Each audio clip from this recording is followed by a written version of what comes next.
On the evening of the 31st of October 1955, a statement was released from Clarence House. It was brief. It had been written by a 25-year-old woman who had spent the previous 3 years in love with a man she was not allowed to marry. The statement read, in full, "I would like it to be known that I have decided not to marry Group Captain Peter Townsend. Mindful of the Church's teachings that Christian marriage is indissoluble, and conscious of my duty to the Commonwealth, I have resolved to put these considerations before any others." The woman who wrote those words was Princess Margaret Rose, the younger daughter of King George VI, the only sibling of Queen Elizabeth II, and by universal agreement, the most glamorous woman in the British royal family. She was 25 years old. She was ending a relationship with a man she genuinely loved because the Church of England told her she could not marry a divorced person whose former spouse was still living. The rule that destroyed her chance of happiness was removed 47 years later.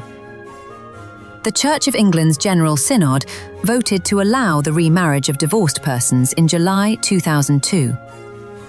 Princess Margaret had died in February 2002, 5 months before the vote. This is the story of what duty cost her. And what it cost her was everything.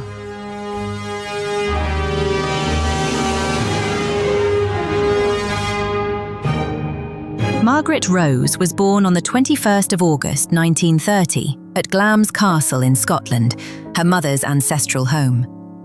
She was the second daughter of Prince Albert, Duke of York, and his wife, Elizabeth Bowes Lyon. At the time of her birth, her father was not the king. Her uncle David was the Prince of Wales and the heir to the throne, and Margaret was simply a royal granddaughter with a comfortable future ahead of her, but no particular weight of expectation attached to it. She was, by all accounts, immediately and unmistakably herself. Where her elder sister Elizabeth was serious, composed, and already instinctively suited to the role of future monarch, Margaret was something else entirely. Funny, irreverent, theatrical, possessed of a voice and a presence that filled every room she entered. She could do impressions. She could play the piano well enough to have been a professional musician in a different life. She was, in the words of those who knew her, the one you watched. The family's world changed forever in December 1936, when Margaret was 6 years old. Her uncle, Edward VIII, abdicated the throne to marry the twice-divorced American Wallis Simpson, the very act that the royal family's rules were designed to prevent. Her father became King George VI overnight. Her sister Elizabeth became heir to the throne, and Margaret, who had been born as a relatively unconstrained royal second daughter, became the sister of the future queen, which was a very different thing entirely. She understood from that moment, with the particular clarity of a very perceptive 6-year-old in an unusual family, that her life would be shaped by an institution that required everything and explained nothing. She understood it. She did not always find it easy.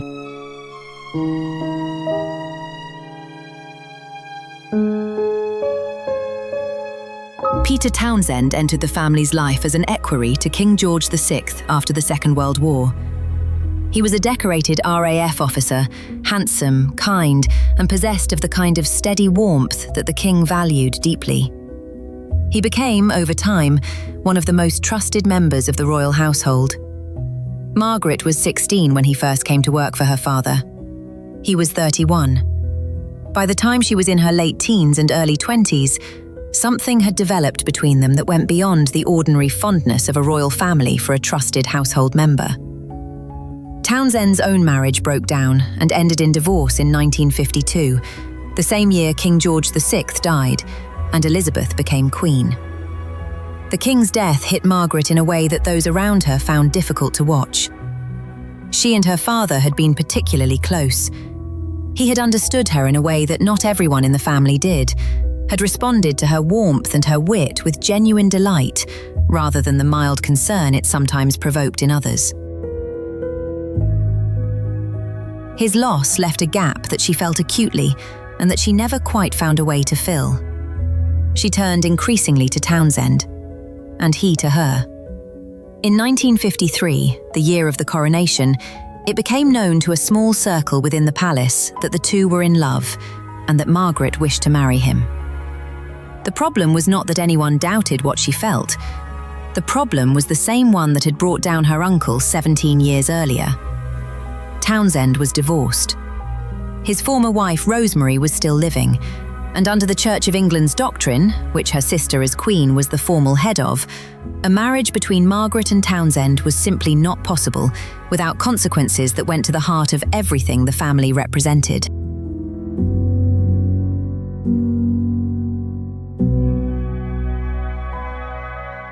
Townsend was sent away to Brussels in 1953, posted as an air attaché to remove him from daily proximity to Margaret, while the family and the government worked out what to do. Margaret and Townsend corresponded throughout the 2 years of his absence. When he returned to England in October 1955, they saw each other again for the first time. The press had been following the story for months. The question of whether they would marry was front-page news across Britain and much of the world.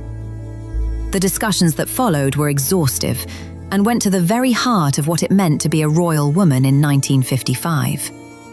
Margaret could marry Townsend under civil law, and there was a version of events in which this might have been permitted, but it would have required her to renounce her rights of succession, give up her royal status and the financial provision that came with it, and the Church of England had made clear it would not bless such a marriage. The Archbishop of Canterbury had told her that she would be barred from taking Holy Communion if she married a divorced man. Her sister, as the head of the church, could not make an exception without undermining the very institution she had just been crowned to uphold. Margaret spent the weeks after Townsend's return wrestling with a decision that was not, in any meaningful sense, a free choice.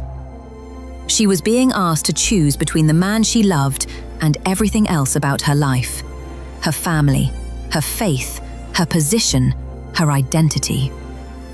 The institution her father had died serving, that her sister had given her life to, was telling her that her feelings were less important than its requirements. On the 31st of October 1955, she released her statement. "Conscious of my duty to the Commonwealth, I have resolved to put these considerations before any others." She was 25. Townsend was 40 years old. He wrote later that when they had finished drafting the statement together, they looked at each other, and there was a wonderful tenderness in her eyes. "We had reached the end of the road," he said. "Our feelings for one another were unchanged, but we decided together to lay down the burden they had become." She never married him. He married a 19-year-old Belgian woman 4 years later. Margaret received a letter telling her,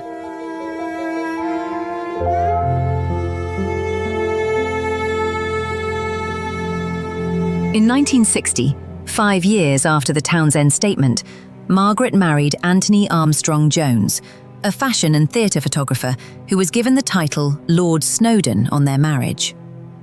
The wedding was watched by an estimated 300 million people on television and was by any measure a spectacular public occasion. Those who knew Margaret well noted that she seemed genuinely happy in the early years, that Snowdon was witty and creative and matched her in the qualities that mattered to her. 2 children followed: David, Viscount Linley, born in 1961; Lady Sarah Chatto, born in 1964. Margaret threw herself into her public duties, opening hospitals and attending functions and carrying out the endless calendar of royal obligations that constituted the official life of a working member of the royal family. But the marriage was not what it had seemed. Snowdon and Margaret were, beneath the glamour of their public image, 2 people who could wound each other with considerable precision. Both had affairs. The press, which had adored Margaret in the 1950s, turned on her in the 1960s and 1970s with the particular cruelty that British tabloids reserved for royal women who did not behave as expected. In 1976, photographs emerged of Margaret with Roddy Llewellyn, a landscape gardener 17 years her junior, taken on the island of Mustique, where she had built a house and spent increasing amounts of time in the 1970s. The photographs ran on front pages across Britain, and the coverage was merciless. That same year, Margaret and Snowdon separated.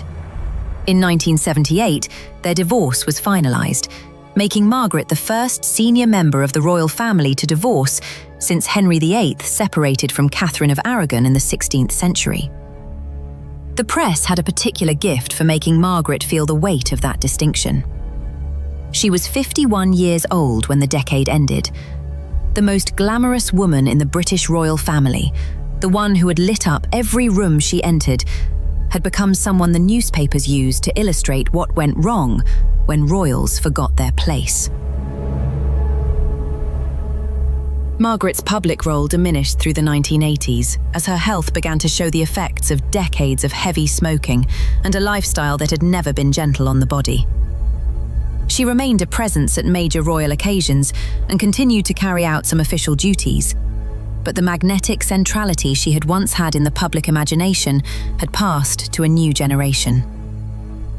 Diana, Princess of Wales, arrived in the royal family in 1981 and absorbed the kind of global attention that Margaret had once commanded almost alone. She watched this with the complicated feelings of a woman who understood better than most what that kind of attention cost. She had some sympathy for Diana, and some of the wariness that comes from recognizing in another person's situation echoes of your own. Both of them were royal women who had found that the institution's requirements and their own emotional needs did not align neatly, and both of them paid for that misalignment in different ways. By the 1990s, Margaret's health was becoming a genuine concern. She had suffered from pneumonia in 1978, had a small part of her left lung removed in 1985, and continued to smoke despite these warnings. She attended functions with diminishing frequency and increasing visible effort. Those who encountered her in these years described a woman who still had the wit and the warmth that had always defined her, but who was also carrying something heavier than she had been built to carry for quite this long. In 1997, Peter Townsend died in France at the age of 80. He had been married to his Belgian wife for 38 years and had 3 children. Margaret was not publicly reported to have commented on his death. Whether she allowed herself to do so privately is not something the record tells us.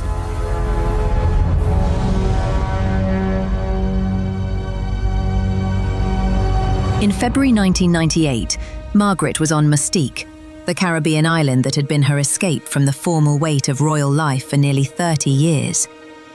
She fell ill during a dinner with friends and was taken to hospital in Barbados. She had suffered a mild stroke.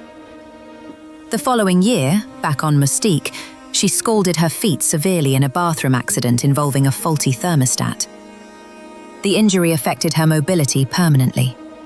She required assistance when walking and began, on occasions, to use a wheelchair. Further strokes followed. In January 2001, she was hospitalised in London following a stroke that caused loss of appetite and swallowing difficulties. By March 2001, the cumulative effect of the strokes had left her with partial vision in both eyes and paralysis on the left side of her body. In August 2001, she made one of her final public appearances at her mother's 101st birthday celebrations. Photographs from that day showed her in dark glasses, seated in a wheelchair. Those who had known her longest found the images painful to look at. The Queen was reported to have been deeply distressed by them. This was Princess Margaret, the woman who had been the most photographed, most admired, most glamorous member of the family for 3 decades. The woman who had lit rooms simply by walking into them. In December 2001, she attended the 100th birthday celebration of her aunt, Princess Alice, Duchess of Gloucester. It was her last public appearance. On the 9th of February 2002, Princess Margaret died in her sleep at King Edward VII's Hospital in London at 6:30 in the morning. She was 71 years old. Her two children, David and Sarah, were at her side. The public reaction was muted in a way that surprised some people and did not surprise others. There was genuine sorrow among those who had loved her particular quality of presence. There was also, in some quarters, a response that amounted to little more than acknowledgement. She had been, in the public imagination, a figure from another era. The Queen did not make a televised address. She asked her son, Prince Charles, to speak on behalf of the family instead. In her Christmas speech later that year, she said, simply, "Many of you will know only too well the grief that follows the death of a much-loved mother or sister. Mine were very much a part of my life and always gave me their support and encouragement." At the funeral, held on the 15th of February at St George's Chapel, Windsor, on the 50th anniversary of King George VI's funeral, the Queen stood on the steps of the chapel as her sister's coffin was carried out. A friend of Margaret's, who was present, later said it was the only time he had ever seen the Queen show her emotions in public. Her eyes, he said, betrayed her. On the 9th of July 2002, 5 months after Princess Margaret died, the General Synod of the Church of England met in York and voted on a motion that had been debated for years. The vote was 269 in favour, 83 against. The motion affirmed that some marriages regrettably do fail, and stated that there are exceptional circumstances in which a divorced person may be married in church during the lifetime of a former spouse. The rule that had told Margaret in 1955 that she could not marry Peter Townsend had been removed. The institution that had required her to put her duty before everything else had decided, 47 years later, that it had been wrong about this particular question. She had been dead for 5 months. Her ashes were interred in the King George VI Memorial Chapel at Windsor, beside her father, the king she had loved and lost when she was 21. Her mother, who had attended the funeral aged 101, died 7 weeks later and was buried in the same place. Margaret's statement from October 1955 sits in the public record unchanged. "Conscious of my duty to the Commonwealth, I have resolved to put these considerations before any others." She kept her word. The Church changed its mind. History moved on. And now, at least, you know what it cost her. If her story has stayed with you, please share it. Subscribe to History Roadshow if you have not already. Thank you for watching.